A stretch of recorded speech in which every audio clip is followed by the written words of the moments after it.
How many times have you heard the term boss babes or strong independent women? You see, when women use words like those words in and of themselves aren't the problem. The problem is when that type of energy is carried on to the men that they deal with intimately, it messes up the entire dynamic. Because now you have women who want to assume more power than ever, and they carry that into their relationships and the men they're dating, and it absolutely messes up the dynamic. You can have a woman in, let's say, a leadership role at work, but then she tries to carry that leadership role over to her husband, her partner, and then we have this type of woman, or these types of women rather, who shift from being naturally feminine to being unnaturally masculine because of feminism. Now, the whole feminism movement from back in the 60s, all preaching equal rights and things like that, there's absolutely nothing wrong with that. And women are even assuming more masculine roles than ever right now, be it at work, be it in their community, and especially with men. Let's just look at the average dating profile on these dating apps for the average woman. Instead of looking soft and feminine and alluring and like warm, you have this mean demeanor, this unemotional demeanor, this hard, tough demeanor where she's like this in her pictures. You feel like the woman is very tough just from how she carries herself, from the pictures. She wants to be in charge. She wants to be in power and control, but that's not how she's supposed to be when she deals with men.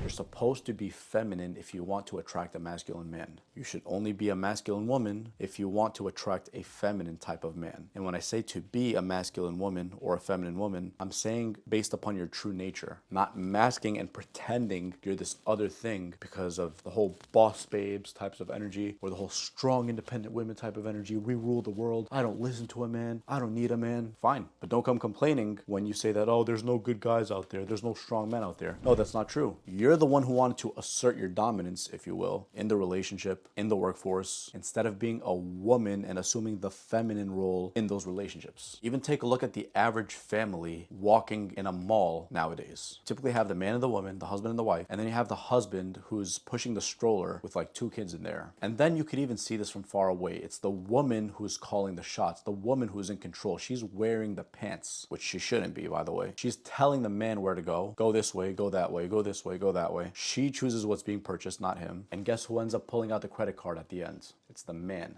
not the woman. Yet, somehow, she's the one who's calling the shots, and she's controlling him, controlling the whole family, telling them to go this way, that way. Even when it comes to ordering stuff off the menu at a restaurant, she's basically in charge, and she's going over the menu. We're gonna get this, we're not gonna get this. It's the man's say. It's supposed to be actually the man's say in things like this, not the women. Now, why should men wear the pants in a relationship? Why do I think so, at least? I think so because God has said so in the Holy Quran. You see, I'm by no means a super religious Muslim. However, I do have principles. And when it comes to stuff like this in particular, I like to follow God's word instead of this whole liberal world, a free-for-all world, this whole westernized culture, which most of it is corrupted, by the way, just to let you know. But I'm going to go over a verse right now in the Quran that explicitly states why men, or how men should be the leaders and the ones who wear the pants in the relationship. Check this verse out. Men are in charge of women by right of what Allah has given one over the other. Allah means God, by the way, for those of you who don't know. And what they spend for maintenance from their wealth. So righteous women are devoutly obedient, these are God's words, guarding in the husband's absence what Allah would have them guard. But those wives from whom you fear arrogance, first advise them. Then if they persist, forsake them in bed. And finally, strike them. Strike not meaning hit, by the way. It's a playful type of strike. Basically like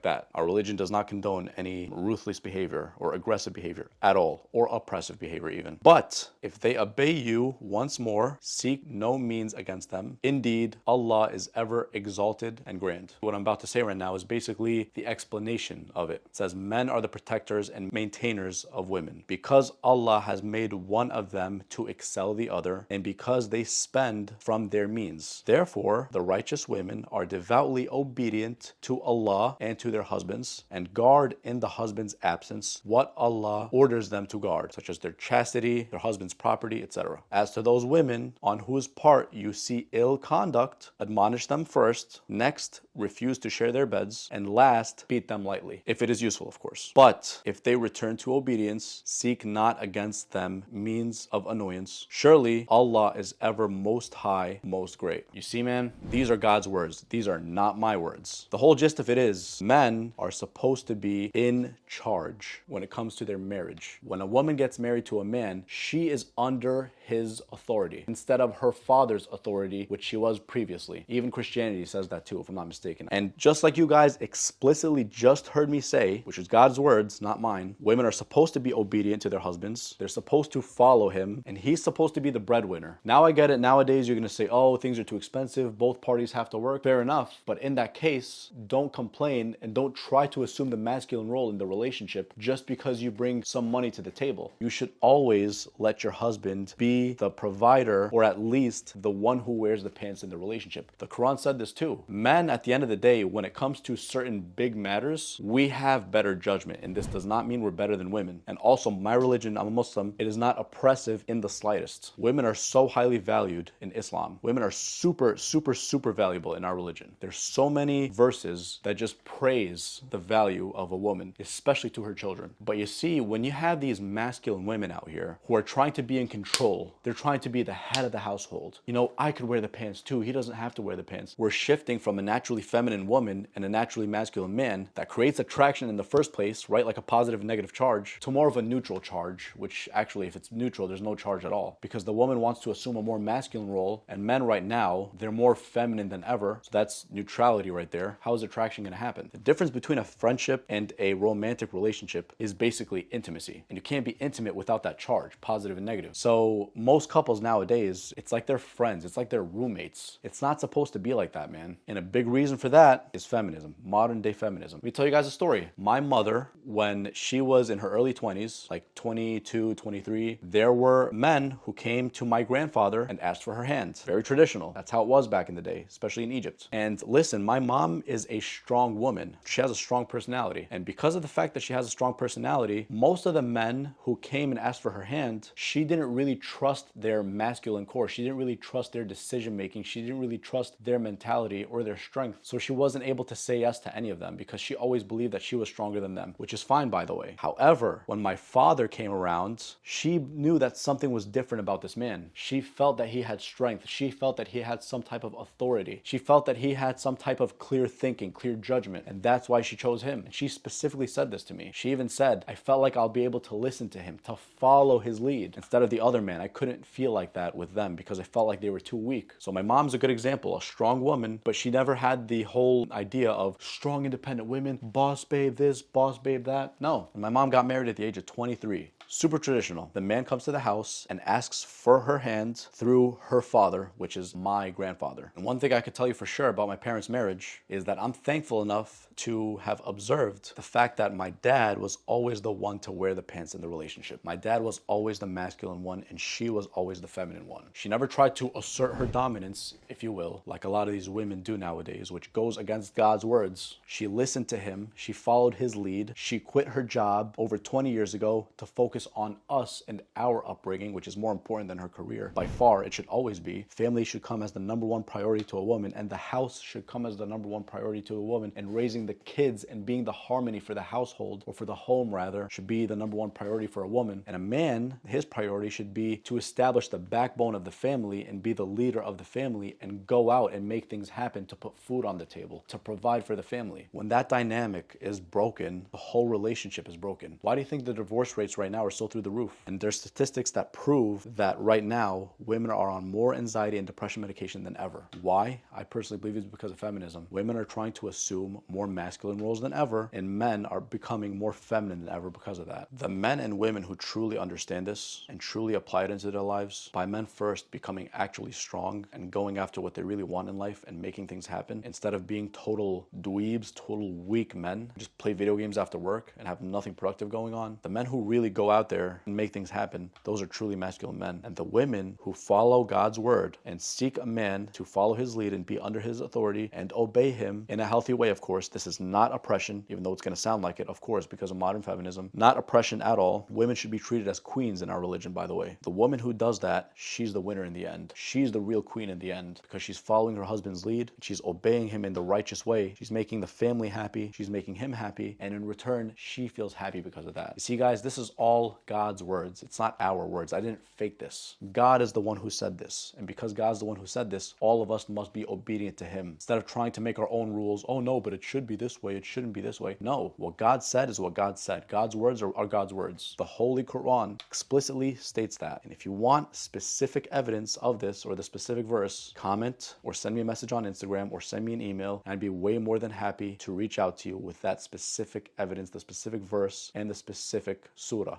I truly hope this video opened up your mind to healthier and more fruitful and more positive, more effective relationship dynamics in the future with whomever you choose. Because like I said before, these are God's words and not my words. Nowadays, we're trying to make up our own rules instead of following the Almighty's words. He is the one who should be followed, no one else. Peace.